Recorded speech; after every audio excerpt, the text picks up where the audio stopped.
This is the Cleveland Real Estate Investor Podcast. Knowing your client's point of view about your service is vital to understand what they want and need. In this episode, we're going to share a few words from one of our clients who hired us to do property management for them and how we built trust with them over the years. Stay tuned. Hi, everybody. This is Mike Riley, and I don't have Mike Ferrante, my sidekick on this podcast. Instead, we've got Lindsey Riley. And this is our part 2, where we talk to some of our clients and get their, perspective, what it's like to be on the other side of the transaction. And with us is one of our first clients in the short-term market, calling in from lovely San Diego, where it's currently sunny and in the 60s, while in Cleveland, it's gray, cold, and about a foot of snow on the ground. So, Gerardo Morabito, how are you doing, Gerardo? I'm doing fine, Mike. How are you? Good. It's only taken me 2 years to really learn how to get that Gerardo right. Yes. Yeah, my wife still struggles with it, and we've been married for 6 years. 6 years. Well, Lindsey, to you, this is a no-brainer with your great Spanish, right? True. I remember many times having to. I think Mike tended to say Gerardo, and I'm like, oh, that's not the newscaster. No, there's no L. It's just Gerardo. So, but yes, it was that was pretty easy for me to say when I first met him. Of course, my first instinct was to actually start speaking Spanish with him, but I was like, oh, let's develop a good relationship first before. Oh, that would have been the key to a good relationship. I take it Spanish is your second language or first language, Gerardo? It is my first language, but I grew up in Florida, speaking English in school, so I'm actually more comfortable with English. Yeah. Okay. Yeah. It's kind of funny when my wife and I go down to South Beach for a little 5-day getaway. There is more Spanish down there than there is going to Cancun. I believe it. Cancun is like the 51st state, where South Beach, it's like, everybody's speaking Spanish. Some people don't even speak any English. So, with the Cuban population there. So, so let's get down to business here. So you own other properties, Gerardo, right? How many others, and in what cities? I have an investment property in Texas, in a city called Denton, and then I have another one in Indianapolis. Okay, both. Indianapolis. That's how long have you had that property? I've had it for about a year and a half. Wow, that's a growing metropolis, Indianapolis. Yes. My youngest brother lives down there, and it just seems to be growing leaps and bounds. So what is it like? You're in Texas, you got a place in Denton, Texas, you got a place in Indianapolis, and then you got our Airbnb that we manage for you in Cleveland Heights, and you're sitting there in San Diego. So what's it like with your other two properties? Are they short-term? Are they long-term, or what? They are long-term, and I have a property manager there too, because it's pretty hard to do it when you're out of state. But it's it's long-term, so it's a 1-year lease, and it's not. They don't bring as much cash flow as the one that I have from Cleveland, which is you're one of the first people we talked into going short-term. Yeah, and I'm glad I did. But I think it takes somebody that can definitely do the marketing right and manage the property right, because it's definitely trickier to do short term. Well, the stars seem to align with you, because I remember when I first talked to you on the phone, there was some stuff that you had to take care of. If memory serves me correct, you bought the house, but there were still some violations. You assumed the violations. And then we discovered there was some other stuff that didn't come up in the inspection, which seems to be the norm. Even if you hire an inspector, they're not really doing, in my opinion, a thorough enough job before you buy it.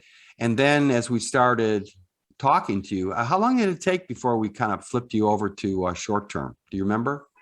I think it only took a couple weeks. Wow. I think that's true, actually. Yeah. Yeah, because I remember that conversation too. It was a short conversation. I mean, it was. Yeah, I was sorry, but yeah, I remember it being a few weeks as well. Mhm. Go ahead, elaborate, Lindsey Yeah. and Gerardo. So how did that go? Uh, well, I'll start. I mean, from what I remember, Gerardo was initially interested in long term. I think the rent Yes. we had quoted, a rent for long term rental for that property was $950 a month, maybe plus utilities. And then, that was I believe we started working with you. I think it was like 2016, 2017, actually. 17. Okay. Yeah. And that was when we were really starting to get our feet wet. And I mean, really wet in the short-term rental market. We were converting more of our long-term properties into short-term. And I remember talking with Mike about it. And that's when we said, well, let's float this short-term rental idea past him. And yeah, I mean, that's what I can remember so far. And then, we got the furnishing going. But how about you, Gerardo? What do you remember from that? Yeah, I remember you. So I initially reached out to do a long term, and I was impressed with our first call. And then I think in our second call, you brought up the short term, possibility. And I thought, well, let's try it out. It is short term. If it doesn't work out, we can always go back to long term. And, with the possibility of bringing in more revenue, I didn't see why not give it a shot. Right. And then we started to, make that investment with furnishing it. And it has been nothing but a home run since. Definitely. Would you agree? I agree. mean, we're talking max one month vacant, maybe 2 in the beginning, but now it's 1 month because it is, I feel kind of like akin to that house because it's kind of like a child. Like I remember kind of getting involved in that first. And it's kind of like I take a lot of pride myself in that property because it was, my first stab at really getting a house up and going. And I just love it so much. I love that it's so close by to our office as well. So if there's anything wrong, I can just pop over there. But the house is so popular because it is so convenient for people who are going to be getting treatment at Cleveland Clinic because it features those first floor bedrooms and bathrooms. That is such a need here in Cleveland, such a need. I wish we had more rental properties that have first floor bedroom and bathrooms on the short-term side because that's a growing need. It just is I always seem to hear about that. And, I think one of the biggest home runs that we had for your property was, I won't name any names, but it was a local family whose daughter was in a wheelchair and they needed somewhere to be in Cleveland Heights so that she could be at the school system. But they paid a premium of $3,000 a month plus utilities because they had the funds that could support that. And then it just grew on from there. So I think what I remember about that, Gerardo, was that it just fit well with our portfolio of homes that we had. And when we started flipping our homes into short-term rentals, all of a sudden a gusher just exploded with people wanting, to rent from us because there wasn't anybody else who was doing it. And all of a sudden there was a real advantage to having your house, which was right smack in the middle of all the rest of our properties. So somebody would call and say, yeah, I really want to get, I need to get something in Cleveland Heights, close to the clinic. And then of course, 1 or 2 of our properties were already booked up. And then we'd say, well, listen, this is booked, but this just got open. And then bam, it just started cascading. I think over the last 3 or 4 years, and I know Lindsey would agree with me on this, you have to have the right combination to make an Airbnb work. Now, your house, for those who want to go to our website at riley-properties.com, that's the Bainbridge property. Now, people want to look at that. They're going to see a couple of things that stand out. First, it's a brick house. It just really looks nice. Second, it's on the corner, which, some areas, some streets that are more kind of block party oriented, they really don't feel comfortable having an Airbnb smack in the middle of their neighborhood. Mm-hmm. So a corner house, which is not part of, it's part of the neighborhood, but it's kind of distance from the neighborhood, is a real attraction. And then, of course, the first floor bedroom and bath, because our market is we do a lot of work with the clinic and for patients who are looking for short term and they need to be close, but they don't want to be down in the hood where a lot of portions of the clinic is. Plus, they also don't want to be in an apartment. That's the other thing, because much of the calls that I get are, well, I want to be in an apartment, or I'm not looking to be in an apartment. I want to have my own space. I don't want to have to worry about people above me or below me.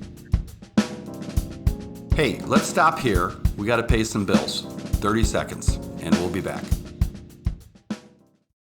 If you've been listening to this podcast, then you understand or should understand the pitfalls of investing in Cleveland real estate. Say you're looking for an investment property to rent, and these are the things that could happen and often do. You overpay for a house, and it's in the ghetto. Then you find that it's a money pit with endless surprise repairs. Your hapless property manager, who may be the brother-in-law of the realtor, gets a tenant who after 3 months stops paying the rent. Then the toilet explodes, and you have nobody to repair it because, guess what? The property manager is not answering the phone. Yep, that's the ugly side of the Cleveland real estate market. But we have a solution. Buy one of our properties. It's been inspected. It's been vetted. It's in a rock-solid part of town. It comes with a Gold Star tenant paying top dollar rent, and we manage it. Call us at 216-371-8160 if you're interested.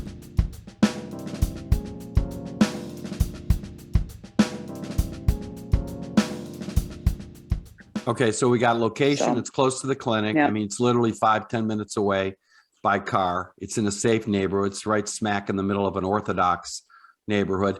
The other thing is it's 3 blocks from our building.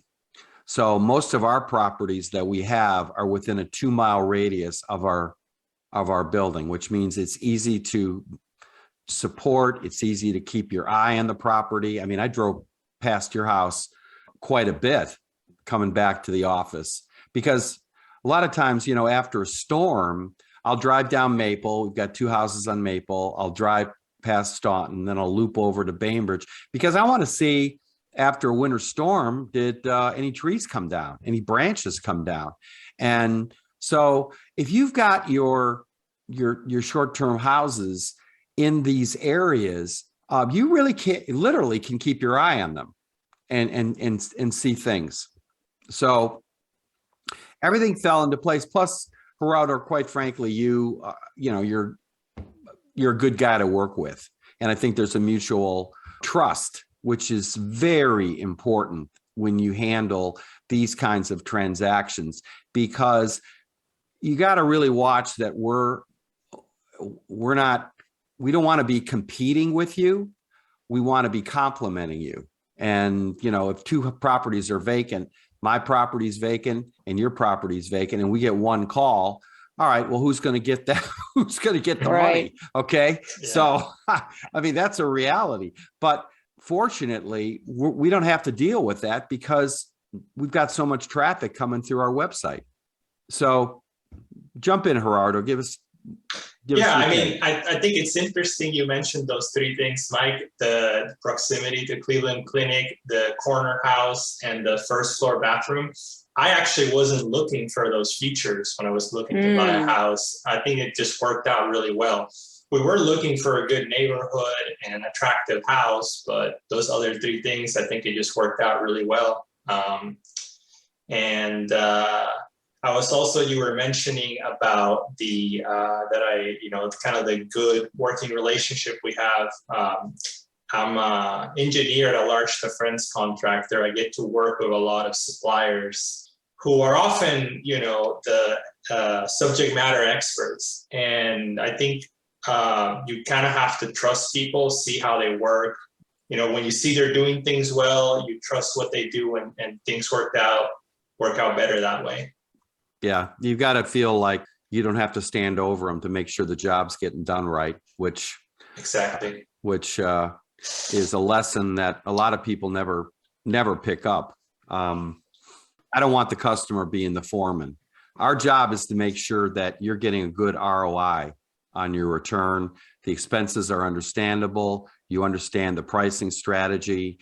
You understand the commission structure that Lindsey has. So, I mean, you're looking at your statement, and well, I know your house is easy to rent. So through our porthole, which is our website that people are going through.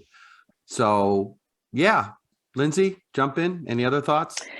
Yeah, no, I think it's certainly been a pleasure, and I love working with Gerardo because, not only I think from his perspective, he sees that things are, being maintained, there's rarely any vacancies. He's seeing a nice return on investment. And I'm keeping him in the loop each month with his statement. And then also we have our meetings like we did earlier this week, where we're talking about how can we spruce this up even more, bouncing around ideas. So I think for me, being able to, give him those ideas and that level of trust that we've developed over the last couple of years has been stellar. And I appreciate the fact that, he's not, and I'm just speaking for myself, Gerardo, but you're not necessarily freaking out over a month or even the worst case scenario, 2 months of vacancy. You understand that, you are making more money on the short term, but with that comes a cost. Sometimes there's going to be vacancies, and that's what it is. That hence short term. So yeah, I think this has been working out really well. Yeah, which begs the question, Gerardo, which I know some listeners are thinking. So why wouldn't you do another short term in Cleveland? I want to. I just need to put the money together and find a good opportunity to get in. Well, this is not a sale. This podcast is not a sales pitch, so don't worry about that. Yeah. I just full disclosure. One thing that we're in the process of doing is analyzing our own portfolios, because we're getting a lot of investors who are listening to our podcast over the last, especially in the last year. Our downloads have really increased, and they're calling and they're saying, well, I just bought this house in X neighborhood. Well, first of all, it's unrentable in that neighborhood, and we can't touch it. And we're not looking to be the property manager for every house in Cleveland. We're very, very selective in terms of who we take on.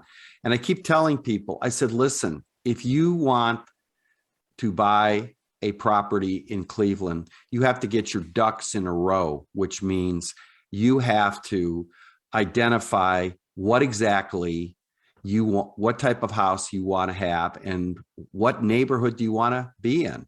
And those, then only after you go through these steps do you buy the property. But you don't buy the property first and then look for the property manager. That's backwards. I agree. What has been your experience, just out of curiosity? I mean, how's the property management companies in Indianapolis and Denton been? I found one in Denton that worked out really well for us. I haven't had any problems with them. In Indianapolis, the first one I had didn't work out so well, and I ended up getting a second one that so far has worked pretty well for us. Knock on wood. Yeah. Do they charge a monthly fee? Do they collect the money? What exactly? Tell me what a property manager in those two cities basically does. They help find a tenant. I usually give them that. So I buy the house, and then the realtor that I'm working with hands over the keys, and they look over the house. And in addition to the inspection report, they recommend fixes or repairs that we need to do to get the house to be rent worthy. They usually take care of finding contractors to do the work, and then once the house is ready, they market it for typically 1 year contract stay for renting. Once they have a tenant in place, they take care of collecting the monthly rent. And if the tenant needs any service repairs or anything, they usually take care of that. Below a certain dollar amount, above a certain dollar amount, they give me a call and, check that I'm okay with proceeding with any major repair. Right. Okay. So that's pretty much it. Are these properties new properties? Are they? I try to buy newer homes in general. I mean, built after 2000 if possible. And are these more upper middle class tenants you're getting? Yeah, I would say so. Okay, yeah, because one of the things that we're concerned about, and we've had to deal with this over the years, is you get somebody in there in 1 year and they just trash the house. It's just unbelievable. Yes, that's definitely a risk. So that's why I try to target, like you said, the upper middle class neighborhoods. Right. It's less likely to happen. Right, exactly. And that's one of the dirty little secrets of buying some of these properties that in Cleveland, people are saying, well, I just bought this house in this neighborhood for $50,000. And I just thought to myself, well, hey, good luck getting a quality tenant there, especially if it's a duplex, because you end up getting, the police are getting called, once a month. So yeah, there's a lot of little hidden traps in, investing in real estate, which we've explored on this podcast. So, okay. Well, is there anything else, Lindsey, we want to cover with Gerardo? He's a busy engineer. So I don't know if I do. I think I've kind of said everything at this point. It's been great working with him, and I would love to see him invest in another property. Well, hey. At some point here in Cleveland, that is. Yeah. So, all right, Lindsey. We'll get there. All right. Take the hook out of Gerardo's mouth here. No hook. Well, we'll end on that note. Yeah.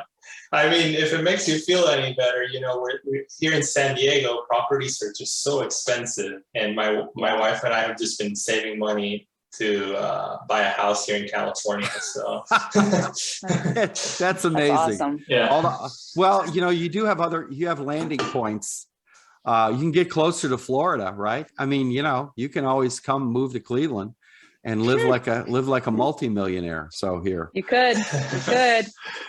Yeah. So keep that in mind. I keep telling my LA, California investors, I said, you could buy a house here, just an absolutely stunning house in Shaker, Cleveland Heights for $500,000.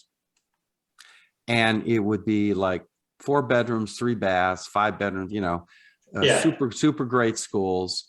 And you could sell your house for $2 million or $3 million, and you could just walk over here, or at the minimum, buy that property and set it up as a high-end, Airbnb short term, and you've got a landing spot here. So, I mean, especially if you're working remote. So anyways, things are always in flux, always changing. So, anyways, Gerardo, we're going to let you get back to work. I know you got a big rent bill to pay. So we'll, and when you get more money, give us a call. All right. Will do. All right. All right. Hey, thanks for your time. All right. See you, everybody. Thanks, Gerardo. Mike. Okay. All right. Thanks, All Lindsey. Bye. You're welcome. Thank you for Bye-bye. listening to the Cleveland Real Estate Investor Podcast with Mike Riley. Please add our show or follow us on Spotify, Overcast, Apple Podcast, or Spotify. Leave a like or comment on the video. All engagement is appreciated. Subscribe to us on YouTube as well for video content coming soon. For any Cleveland listeners or Cleveland Browns fans, you can check out our other podcast, Cleveland Browns Anonymous, for our weekly group therapy session. This is also on all the same platforms as the Cleveland Real Estate Investor.